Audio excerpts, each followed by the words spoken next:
الرحيم. ألف لام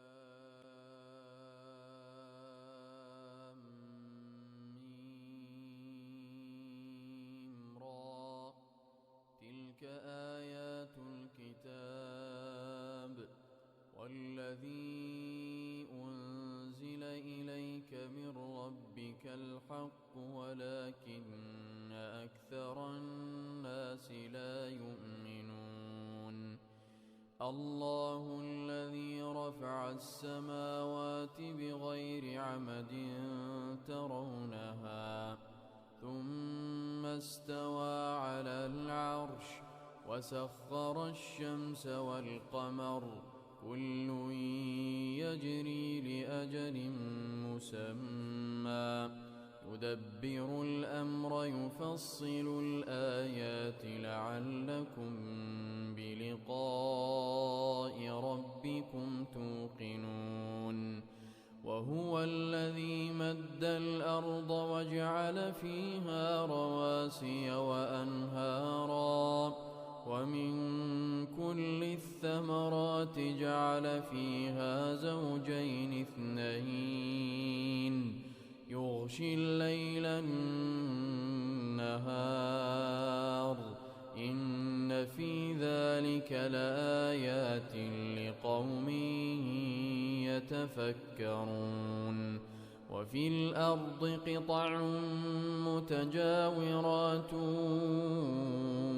وجنات من أعناب وزرع ونخيل صنوان وغير صنوان يسقى بماء واحد ونفضل بعضها على بعض في الأكل إن في ذلك لآيات لقوم يعقلون.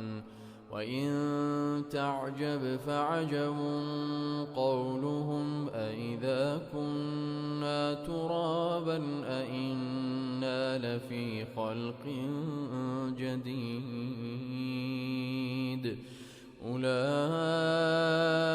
الذين كفروا بربهم وأولئك الأغلال في أعناقهم وأولئك أصحاب النار هم فيها خالدون. ويستعجلونك بالسيئة قبل الحسنة وقد خلت من قبلهم المثلات وإن ربك لذو مغفرة للناس على ظلمهم وإن ربك لشديد العقاب.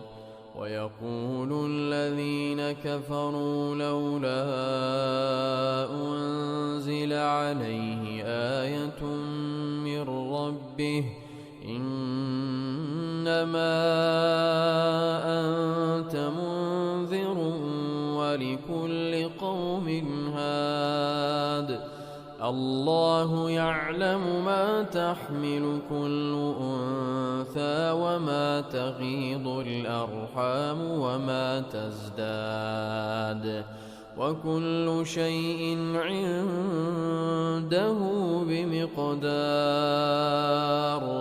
عالم الغيب والشهادة الكبير المتعال. سواء